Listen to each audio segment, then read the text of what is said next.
देखते हैं जनवरी 2017 का पेपर नेट हिंदी का है। तो हुज्जरी के अनुसार फना का क्या अर्थ है? हुज्जरी के अनुसार फना का क्या अर्थ है? तो किसी वस्तु की अपूर्णता का ज्ञान और उसे पाने की इच्छा में विरत होना। रास पंचाध्यायी के लेखक कौन है? यह रास पंचाध्यायी किस छंद में लिखी गई? क्वेश्चन है रास पंचाध्यायी किस छंद में लिखी गई है? तो रोला छंद में लिखी गई है। अगला है मैं नारी अपावन प्रभु जग पावन रावण रिपु जन सुखदाई राजीव बिलोचन भय भव भय मोचन पाहि पाहि शरणहि आई। किसके इसमें क्या है? इसमें रामचरितमानस की उक्त चौपाई में क्या विचार व्यक्त किया गया है? तो किस पात्र का विचार व्यक्त किया गया है? तो अहिल्या का। क्या है? मैं नार्य पावन प्रभु जग पावन रावण रिपु जन सुखदाई और राजीव विलोचन भय भव भय मोचन पाहि पाहि शरणहि आई। अगला क्वेश्चन है राम सीता के विवाह के अवसर पर किस कवि ने मिथिला में गारी गीत गवाया था? तो किसने गवाया था? केशवदास ने। अगला क्वेश्चन है अच्युत चरण तरंगनी शिव सिर मालति माल हरि न बनायो सूरसर कीजो इंद्रो भाल। इसमें कौन से किसका दोहा है ये? तो ये रहीम का है। क्या है? अच्युत चरण तरंगिनी शिव सिर मालति माल हरि न बनायो सूरसरी कीजो इंदो भाल। आगे है निम्नलिखित में से काव्य कृतियों में कौन सी प्रबंध नहीं है? प्रबंध रचना कौन सी नहीं है? तो सुजान हित प्रबंध जो है ये प्रबंध रचना नहीं। चंडी चरित है, सिखों के 10वें गुरु की है गोविंद सिंह की, और रामचरित किसकी है? रामचरित तथा सुजान चरित, ये तीनों कैसी है? प्रबंध चरित है, यही प्रबंध चरित नहीं है। अगला है लिखन बैठी जाकी सब गह गह गरब गरब गरूर और भय न केते जगत के चतुर चितेरे कूर। इसमें सभी का क्या अर्थ है? तो इसमें क्या है सभी का अर्थ? चित्र नायिका के समान, चित्र नायिका के समान। अगला क्वेश्चन गीत संग्रह के रचयिता कौन है? गीत संग्रह के रचयिता रसनिधि हैं। शकुंतला नाटक किसका है? शकुंतला नाटक नेवाज का है। सूरसागर के पदों का भावानुसरण करते हुए किस कवि ने कृष्ण के जीवन का चरित्र चित्रण किया है? तो किसने किया है? ब्रजवासी दास ने। सूर के पदों का अनुसरण भावानुसरण करते हुए कृष्ण के जीवन का तो भाव ब्रजवासी दास ने किया है। अगला क्वेश्चन निम्नलिखित में से जगन्नाथ रत्नाकर की कौन सी रचना नहीं है?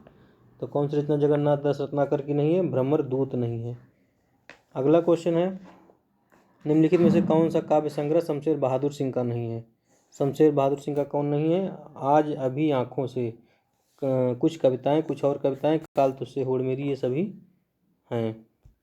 अगला है कहाँ हो ये हमारे प्राण प्यारे किधर तुम हमको छोड़ पधारे बुढ़ापे में ये दुख भी देखना इसी को देखने को मैं बचा था। ये किसकी पंक्तियां हैं ये? तो भारतेंद्र हरिश्चंद्र का। क्या है? कहाँ हो ये प्राण प्यारे किधर तुम हमको छोड़ हमको पधारे बुढ़ापे में ये दुख भी देखना था इसी को देखने को मैं बचा था। ये प्रताप नारायण मिश्र का है दशरथ विलाप रचना से। किस रचना से? दशरथ विलाप से। अगला क्वेश्चन है फिर परियों के बच्चे से हम सुभग सीप के पंख पसार समुद्र पैरते सुच ज्योत्सना में पकड़ इंद्र के कर सुकुमार। किस रचना से है ये?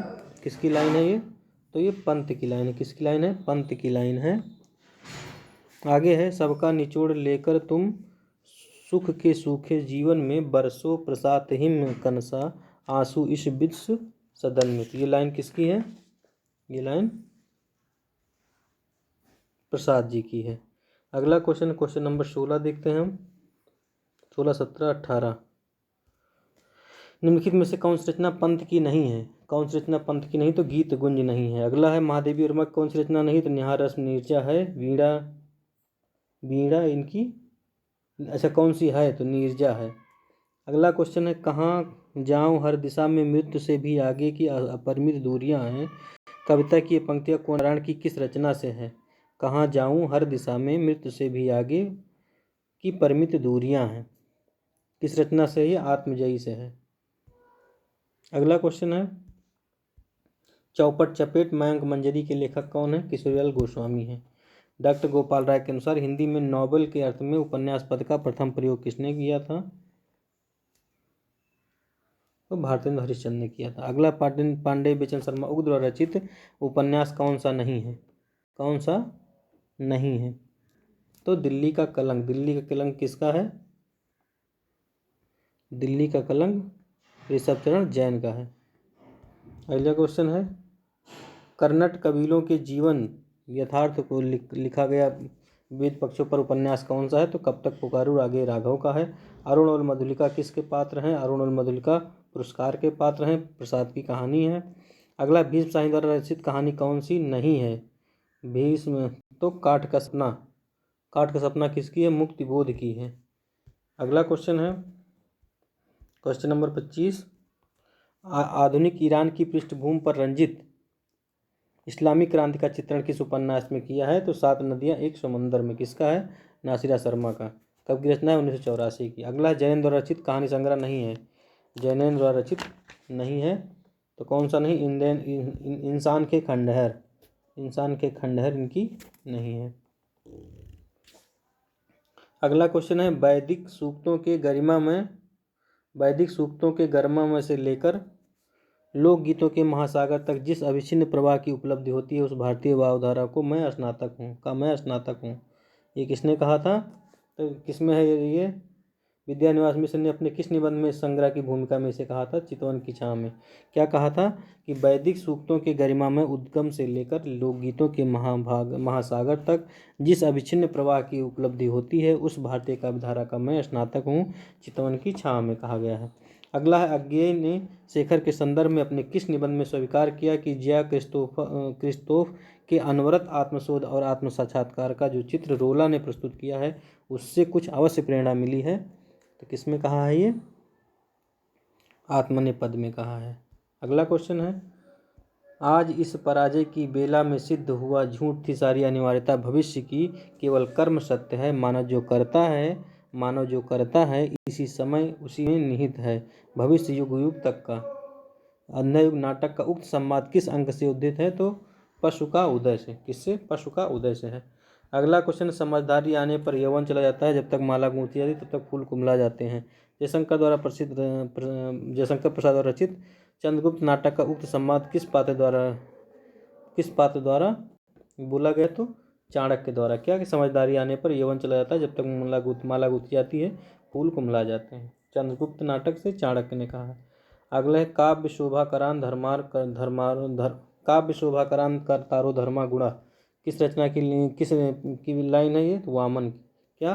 काव्य शोभाया कर्तारो धर्मा गुणा, वामन।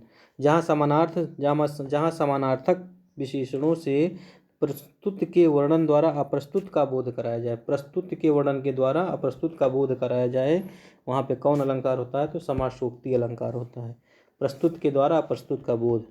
अगला है, मैं साहित्य को मनुष्य की दृष्टि से देखने का पक्षपाती हूँ। किसने कहा था? महावीर हजारी प्रसाद द्विवेदी ने। अगला क्वेश्चन है, किस आचार्य ने अलंकार को काव्य की आत्मा मानकर रस का महत्व गौड़ कर दिया है? किसने किया है? भामा ने। क्या किया है? आज किस आचार्य ने अलंकार को काव्य की आत्मा मानकर रस का महत्व गौड़ कर दिया? तो भामा ने। भामा अलंकारवादी प्रमुख है। जब वक्रोक्त वक्ता की कंठ ध्वनि पर आश्रित हो तो उसे क्या कहेंगे? जब वक्रोक्त वक्ता की कंठ ध्वनि पर आश्रित हो तो उसे क्या कहेंगे?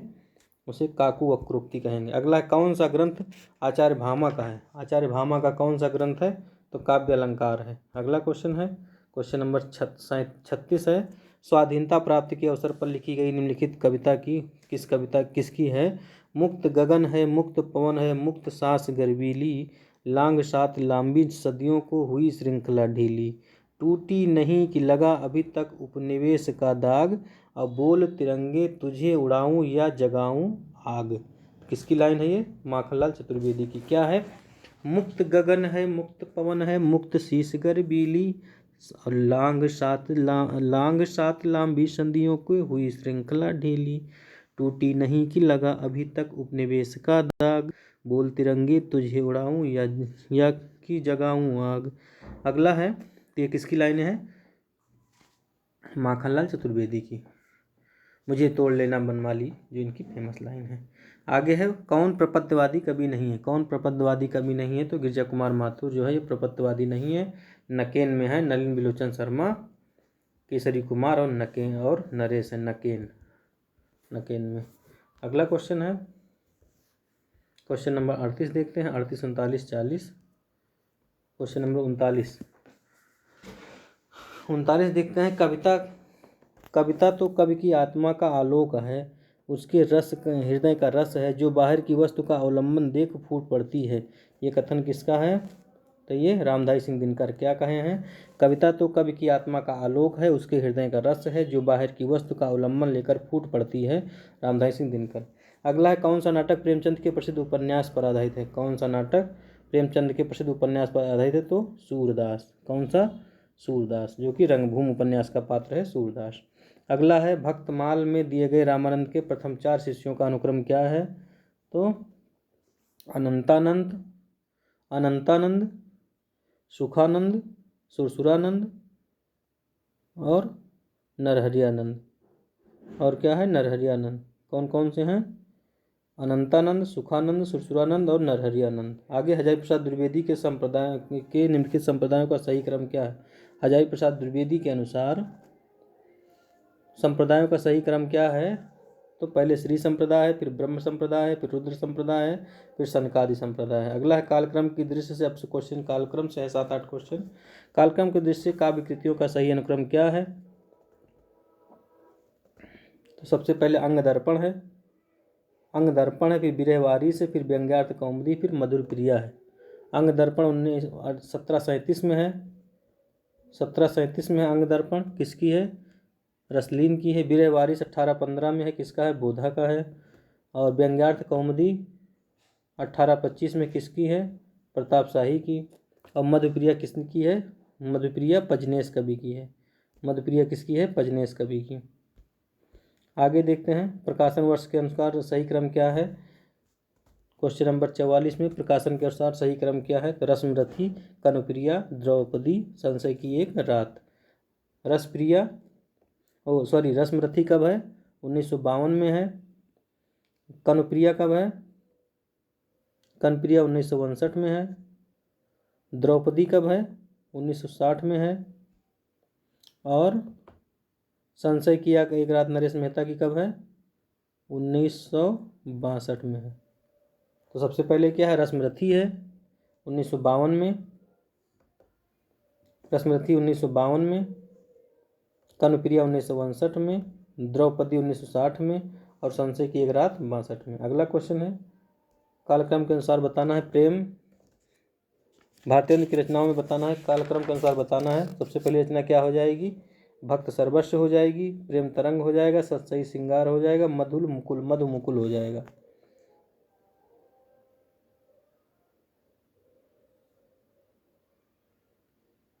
भक्त सर्वस्व हो जाएगा 1870 में, प्रेम तरंग हो जाएगा 1878 में, प्रेम तरंग हो जाएगा 1877 में और सत्सई श्रृंगार हो जाएगा 1978 में, 1878 में और मधु मुकुल हो जाएगा 1880 में। मधु मुकुल 1880 में। तो भक्त सर्वस्व 1870 में हो गया, प्रेम तरंग 1877 में हो गया और सत्सई श्रृंगार 1878 में हो गया और मधु मुकुल 1880 में हो गया। क्वेश्चन नंबर 46 देखते हैं, प्रकाशन वर्ष के अनुसार क्रम बताना है। उर्वशी, विष्णुप्रिया, आत्मजयी, लोकायतन, इन चारों का क्रम बताना है। सबसे पहले विष्णुप्रिया हो जाएगा 1957 में, 1957 में। उर्वशी हो जाएगा 1962 में, 1961 में उर्वशी हो जाएगी। लोकायतन हो जाएगा 1964 में और आत्मजयी हो जाएगा 1965 में। अगला है जन्म क्रम के अनुसार से बताना है कवियों का क्रम। सबसे पहले कौन हो जाएंगे? राजकमल चौधरी, फिर श्रीकांत वर्मा, फिर केदारनाथ सिंह, फिर धूमिल। पहले राजकमल चौधरी हो जाएंगे। राजकमल चौधरी का जन्म कब हुआ था? 1929 में हुआ था। श्रीकांत वर्मा का जन्म कब हुआ था? 1931 में हुआ था। केदारनाथ सिंह का जन्म कब हुआ था? केदारनाथ सिंह का जन्म 1934 में हुआ था। और धूमिल का जन्म कब हुआ था? 1936 में हुआ था। धूमिल का जन्म कहाँ हुआ था? उत्तर प्रदेश में हुआ था। केदारनाथ संघ का जन्म कहाँ हुआ था? उत्तर प्रदेश में हुआ था। श्रीकांत वर्मा का जन्म कहाँ हुआ था? मध्य प्रदेश एमपी में हुआ था। और राजकमल चौधरी का जन्म कहाँ हुआ था? बिहार में। कहाँ हुआ था? बिहार में। आगे देखते हैं क्वेश्चन नंबर 48। जन्म काल की दृष्टि लगाना है। सबसे पहले बाल मुकुंद गुप्त हो जाएंगे 1865 में, फिर श्याम सुंदर दास 75 में हो जाएंगे, पवनदार पूर्ण सिंह 1881 में हो जाएंगे और बाबू गुलाब राय 1888 में हो जाएंगे। आगे है जन्म काल के अनुसार क्वेश्चन नंबर 49 में सही लगाना है। सबसे पहले यशपाल हो जाएंगे 1903 में, अजय प्रसाद द्विवेदी 1907 में हो जाएंगे, अज्ञे हो जाएंगे 1911 में और रागे राघव हो जाएंगे 1923। तो क्या हो जाएगा? यशपाल 1903, अजय प्रसाद 1907, अज्ञे 1911, रागे राघव 1923। अगला क्वेश्चन नंबर है 50। कहानी संग्रह का सही क्रम लगाना है। सबसे पहले हो जाएगी शरणार्थी, सबसे पहले हो जाएगी शरणार्थी 1948 में जब अशोक का फूल आया था। उसके बाद दूसरा हो जाएगा सतह से उठता आदमी, सतह से उठता आदमी कब हो जाएगा? 1971 में।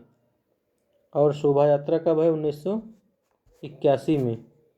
और सतह से उठता आदमी हो गया ठुमरी, ठुमरी हो जाएगा 59 में।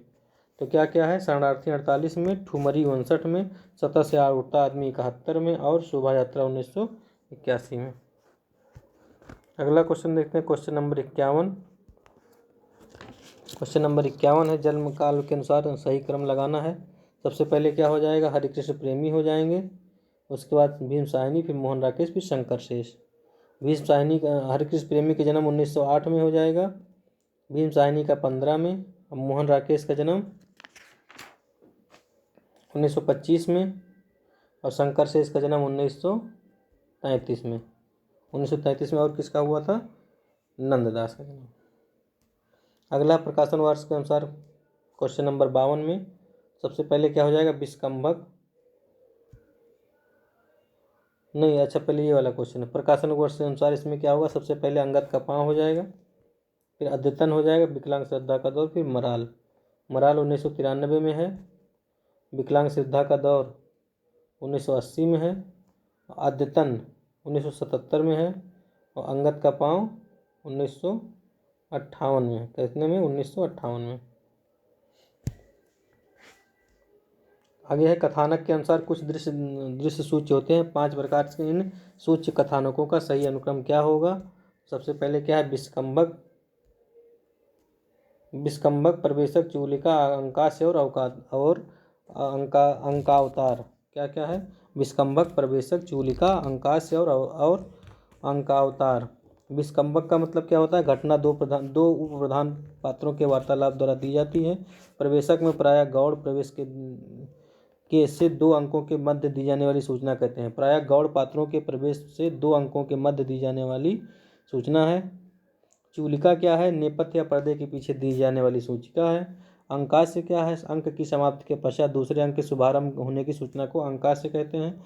अंकावतार क्या है? एक अंक की समाप्ति का दूसरे पात्रों का संकेत से अगले अंक में क्या होगा इसकी सूचना देना होता है अंक और अंकावतार में। अगला क्वेश्चन है क्वेश्चन नंबर 54 है। निम्न प्रकाशन वर्ष के अनुसार हजारी प्रसाद द्विवेदी के ग्रंथों का सही क्रम बताना है। हजारी प्रसाद द्विवेदी के ग्रंथों का सही क्रम बताना है। सबसे पहले क्या हो जाएगा? सबसे पहले हिंदी साहित्य की भूमिका 1940 में, हिंदी साहित्य का आदिकाल 52 में, ललित मीमांसा 62 में और मध्यकालीन बौद्ध का स्वरूप 70 में है। 70। अगला क्वेश्चन नंबर है 55। ये आखिरी क्वेश्चन है आज का। क्वेश्चन नंबर 55 सुरेंद्र वर्मा के नाटकों का सही क्रम बताना है। तो सबसे पहले द्रौपदी हो जाएगा। द्रौपदी कब है? 1972 में है। 8वां सर्ग कब हो जाएगा? 76 में हो जाएगा। 1 दूनी 1 कब हो जाएगा? 87 में। और रति का कंगन कब हो जाएगा? 2010 में। तो